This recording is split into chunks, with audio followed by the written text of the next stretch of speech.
روایات میں آتا ہے کہ حضور صلی اللہ علیہ وآلہ وسلم کے وصال کے تقریباً 10 یوم کے بعد ایک اعرابی بیابان سے چل کر مسجد نبوی کے دروازے پر آیا۔ اس نے اپنا چہرہ چھپایا ہوا تھا۔ صحابہ کرام کو سلام کیا اور پوچھا کہ تم میں سے رسول کریم صلی اللہ علیہ وآلہ وسلم کے وصی کون ہیں؟ تو انہوں نے حضرت علی علیہ السلام کی طرف اشارہ کر دیا۔ چنانچہ وہ حضرت علی علیہ السلام کی طرف متوجہ ہوا اور حضرت علی علیہ السلام کو سلام کیا۔ حضرت علی علیہ السلام نے جواب میں فرمایا وعلیکم السلام یا مضر۔ یہ جواب سن کر تمام صحابہ کرام بہت حیران ہوئے۔ اعرابی نے کہا کہ آپ میرا نام کیسے جانتے ہیں؟ حضرت علی علیہ السلام نے فرمایا مجھے رسول اکرم علیہ السلام نے خبر دی ہے اور تمہارے حال کی کیفیت مجھے دکھائی ہے۔ اس کے بعد حضرت علی علیہ السلام نے فرمایا تمہارا نام مضر ہے۔ تم نے اپنی قوم کو رسول کریم علیہ السلام کی بعثت کی خبر دی تھی اور حضور صلی اللہ علیہ وآلہ وسلم کے اوصاف جمیلہ میں تم نے قوم کو یہ کہا کہ تہامہ میں ایک آدمی کھڑا ہوگا جس کو رخسار چاند سے زیادہ منور، گفتگو شہد سے زیادہ میٹھی ہوگی۔ جو شخص ان کی پیروی کرے گا نجات پائے گا، مساکینوں اور یتیموں کا والی ہوگا، خچر پر سوار ہوگا، اپنے جوتے کو خود پیوند لگائے گا، شراب نوشی اور زنا کو حرام قرار دے گا، ناحق قتل اور سود سے منع کرے گا، خاتم الانبیاء ہوگا، وہ نماز پنجگانہ کی ادائیگی کریں گے، رمضان المبارک کے روزے رکھیں گے اور حج بیت اللہ کریں گے۔ اے گروہ، ان پر ایمان لے آؤ اور ان کی تصدیق کرو۔ جب تم نے اس امر کی طرف ان کی رہنمائی کی تو انہوں نے تیرے ساتھ ظلم و ستم کا سلوک کیا اور تجھے قید میں ڈال دیا۔ پھر جب حضور صلی اللہ علیہ وآلہ وسلم کا وصال ہو گیا تو تیری قوم کو سیلاب سے ہلاک کر دیا گیا اور تجھے قید سے رہائی حاصل ہوئی۔ اس کے بعد تیرے کانوں میں غیب سے یہ آواز آئی کہ اے مضر، بلا شبہ محمد صلی اللہ علیہ وآلہ وسلم کا وصال ہو گیا اور تو ان کے صحابہ میں سے ہے۔ مدینہ منورہ کی طرف جاؤ اور ان کے روضہ انور کی زیارت کرو۔ تو تم منازل طے کرتے ہوئے یہاں تک آ پہنچے۔ اعرابی نے جب یہ ساری باتیں سنی تو اس کی آنکھوں میں آنسو آ گئے اور کہا اے علی، آپ کو اس واقعے کی خبر کیسے ہوئی؟ تو حضرت علی علیہ السلام نے فرمایا مجھے حضور صلی اللہ علیہ وآلہ وسلم نے خبر دی تھی اور فرمایا تھا کہ میرے بعد مضر میری قبر پر آئے گا، تم جب اس سے ملو تو میرا سلام کہنا۔ مضر نے جب یہ خوشخبری سنی تو خوشی سے آگے بڑھ کر حضرت علی علیہ السلام کے سر کا بوسہ لے لیا اور کہا کہ میرے آپ سے کچھ سوالات ہیں۔ تو حضرت علی علیہ السلام نے فرمایا پوچھو۔ چنانچہ مضر نے کہا اے علی، وہ کون سا نر ہے جس کا باپ اور ماں نہیں؟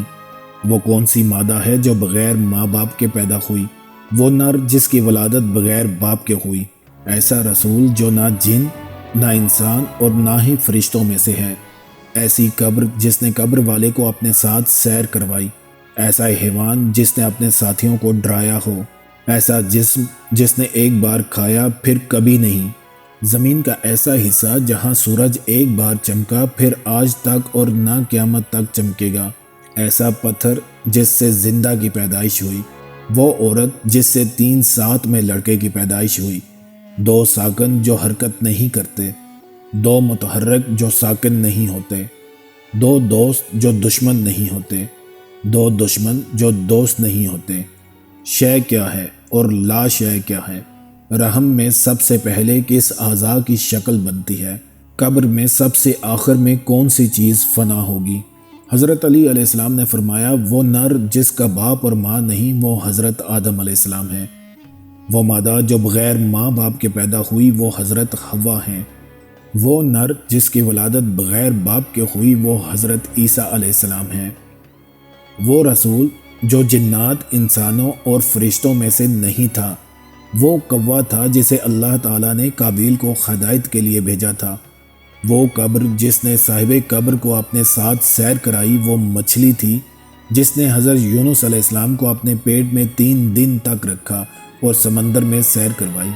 وہ حیوان جس نے اپنے ساتھیوں کو ڈرایا وہ چیونٹی تھی جو ساتھی چیونٹیوں کے ساتھ خوراک کی تلاش کے لیے باہر نکلی تھی۔ ان کا گزر ایک ستون پر سے ہوا تو اس چیونٹی نے اپنی قوم کو خبردار کیا کہ تمہارے گزرنے سے مٹی حضرت سلیمان علیہ السلام پر نہ گرے، اللہ تعالیٰ کا پیغمبر تم سے تکلیف اٹھائے گا۔ ایسا جسم جس نے ایک بار کھایا پھر کبھی نہیں کھایا وہ حضرت موسیٰ علیہ السلام کا عصا مبارک تھا۔ جس نے جادوگروں کے جادو کو ایک لقمہ میں ختم کر ڈالا، اور زمین کا وہ حصہ جہاں سورج ایک بار چمکا پھر آج تک اور نہ قیامت تک چمکے گا، وہ دریائے نیل کا وہ مقام ہے جسے اللہ تعالیٰ نے حضرت موسیٰ علیہ السلام کے لیے 2 ٹکڑوں میں تقسیم کر دیا تھا۔ جب حضرت موسیٰ علیہ السلام وہاں سے گزرے تو سورج کی روشنی اس حصے پر پڑی، اور فرعون جب وہاں سے گزرا تو حکم ربی سے پانی آپس میں مل گیا، پھر دوبارہ سورج کی کرنیں اس جگہ پر نہیں پڑیں۔ وہ پتھر جس سے زندہ کی پیدائش ہوئی وہ پتھر تھا جس سے حضرت صالح علیہ السلام کی اونٹنی پیدا ہوئی۔ 2 ساکن جو حرکت نہیں کرتے وہ زمین و آسمان ہیں، 2 متحرک جو ساکن نہیں ہوتے وہ چاند اور سورج ہیں۔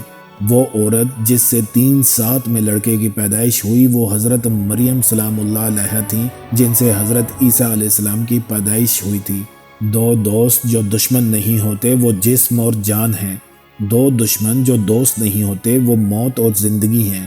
شے مومن ہے اور لا شے کافر ہے۔